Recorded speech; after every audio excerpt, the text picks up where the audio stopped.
రాష్ట్రంలో రేవంత్ సర్కార్ నియంత పాలన కొనసాగుతుంది. ఎక్కడ సీఎం పర్యటన ఉంటే అక్కడ అక్రమ అరెస్టులు, నిర్బంధాలు చేస్తున్నారు. సీఎం రేవంత్ సంగారెడ్డి జిల్లా పర్యటన నేపథ్యంలో బీఆర్ఎస్ నాయకులను, యూత్ లీడర్లను ముందస్తు అరెస్ట్ చేసి పోలీస్ స్టేషన్కు తరలించారు పోలీసులు. జిన్నారం, గుమ్మడిదల బీఆర్ఎస్ కార్యకర్తలను ముందస్తుగా అరెస్ట్ చేశారు. బీఆర్ఎస్ నాయకుల అక్రమ అరెస్టును తీవ్రంగా ఖండించారు సంగారెడ్డి ఎమ్మెల్యే చింత ప్రభాకర్. స్వాతంత్ర దినోత్సవం నాడు కూడా కాంగ్రెస్ ప్రభుత్వం దౌర్జన్యమేంటని, ప్రజాపాలన అంటే ఇదేనా అని చింత ప్రభాకర్ నిలదీశారు. అరెస్ట్ చేసిన బీఆర్ఎస్ నేతలను వెంటనే విడుదల చేయాలని డిమాండ్ చేశారు.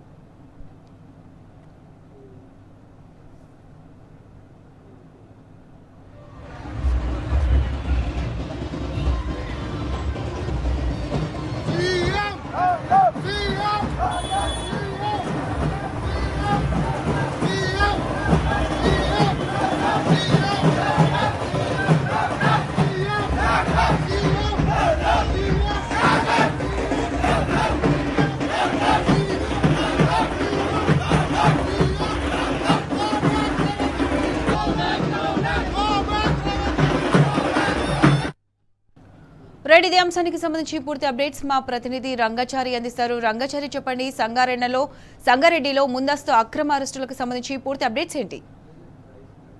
సత్యుష, ఈ రోజు సంగారెడ్డి పట్టణంలో ముఖ్యమంత్రి రేవంత్ రెడ్డి పర్యటిస్తూ ఉన్నారు. అందులో భాగంగా ఈ నేపథ్యంలోనే బీఆర్ఎస్ పార్టీకి సంబంధించిన నాయకుల్ని, కార్యకర్తల్ని, యువజన సంఘాల నాయకుల్ని కూడా పెద్ద ఎత్తున అరెస్టులు కొనసాగుతున్నటువంటి పరిస్థితి సంగారెడ్డి జిల్లా వ్యాప్తంగా కొనసాగుతున్నది. ఇప్పటికే ఇటు సంగారెడ్డి జిల్లాలోని జిన్నారము, గుమ్మడిదల, బొంతపల్లి ప్రాంతము, అట్లాగే ఆ పటంచెరు ప్రాంతానికి సంబంధించిన వాళ్ళని, సంగారెడ్డి పట్టణానికి సంబంధించిన అనేక మందిని, యువజన సంఘాలకు సంబంధించిన బీఆర్ఎస్ పార్టీ నాయకుల్ని, బీఆర్ఎస్ పార్టీకి ప్రధాన పార్టీకి సంబంధించిన నాయకుల్ని, అటు జహీరాబాద్ ప్రాంతానికి సంబంధించిన నాయకుల్ని, సదాశివపేట, జహీరాబాద్, నారాయణ ఖేడు, ఆందోళన తదితర ప్రాంతాలకు సంబంధించిన ముఖ్య నాయకులను, కార్యకర్తలను కూడా అరెస్టులు చేసి పోలీస్ స్టేషన్లకు తరలిస్తున్నటువంటి పరిస్థితి ఈ రోజు ఉదయం నుంచి కొనసాగుతుంది. ఇప్పుడు మధ్యాహ్నం నుంచి అయితే విపరీతంగా పోలీసులు వాళ్ళ ఇళ్లకు వెళ్లి వాళ్ళని పట్టుకొచ్చి పోలీస్ స్టేషన్లకు తరలిస్తున్నటువంటి పరిస్థితి అంతటా కనిపిస్తుంది. అంటే ఒక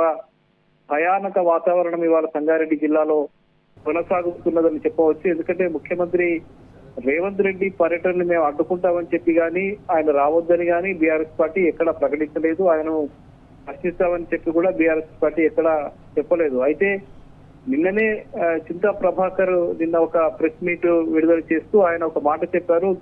సంగారెడ్డికి వస్తున్న ముఖ్యమంత్రి సంగారెడ్డి నియోజకవర్గానికి ఏం చేశాడో, అట్లాగే సంగారెడ్డి జిల్లాలో ఆయన అభివృద్ధి కార్యక్రమాలు ఏం చేశాడో, అటు ఆందోళన నియోజకవర్గంలో కావచ్చు, నారాయణఖేడ్ నియోజకవర్గంలో కావచ్చు, ఇటు పడంచెరు నియోజకవర్గంలో కావచ్చు, కాంగ్రెస్ పార్టీ అధికారంలోకి వచ్చినటువంటి ఈ 3 సంవత్సరాల కాలంలో కాంగ్రెస్ పార్టీ ఇచ్చినటువంటి నిధులు ఎంత, అట్లాగే అభివృద్ధి కార్యక్రమాలు ఎన్ని చేశాయి, ఏ రంగాల్లో ఎంత అభివృద్ధి కార్యక్రమాలు చేశాడు, విద్యారంగం కావచ్చు, వైద్య రంగం కావచ్చు, రోడ్లు కావచ్చు, ఇరిగేషన్ కు సంబంధించిన విషయాల మీద కావచ్చు, వీటన్నిటి మీద ఆయన ప్రశ్నిస్తూ ఒక లేఖని కూడా ముఖ్యమంత్రి రేవంత్ రెడ్డికి ఆయన ప్రజాస్వామ్య పద్ధతిలో చింతా ప్రభాకర్ విడుదల చేయడం జరిగింది.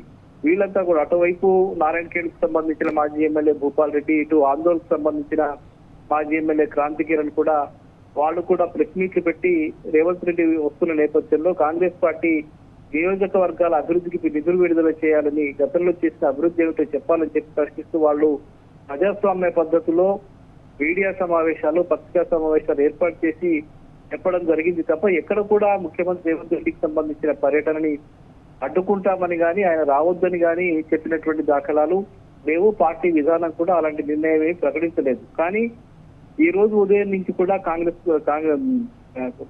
పోలీసులంతా కూడా బీఆర్ఎస్ పార్టీకి సంబంధించిన నాయకులను ముందస్తు అరెస్టుల పేరిట వాళ్ళు పెద్ద ఎత్తున అరెస్టుల పర్వం కొనసాగిస్తూ ఉన్నారు. ఇప్పటికే ఇటు గుమ్మడిదల, జిన్నారం ప్రాంతానికి సంబంధించిన, పటంచెరు ప్రాంతానికి సంబంధించిన నాయకులందరినీ కూడా పోలీసులు అదుపులోకి తీసుకున్నారు. అటు మిగతా సంగారెడ్డికి సంబంధించిన నాయకుల్ని కూడా వాళ్ళ అదుపులోకి తీసుకోవడం జరిగింది. ఈ అరెస్టులని చింతా ప్రభాకర్ తీవ్రంగా ఖండించారు. తక్షణమే వీళ్ళందరినీ విడుదల చేయాలని చెప్పి ఆయన డిమాండ్ చేశారు. ఇదేనా ప్రజాస్వామ్య పాలన, ఇదే ప్రజాపాలన అని చెప్పి ఆయన ప్రశ్నించడం జరిగింది. అత్యుష. Right Rangachari, thanks for the updates.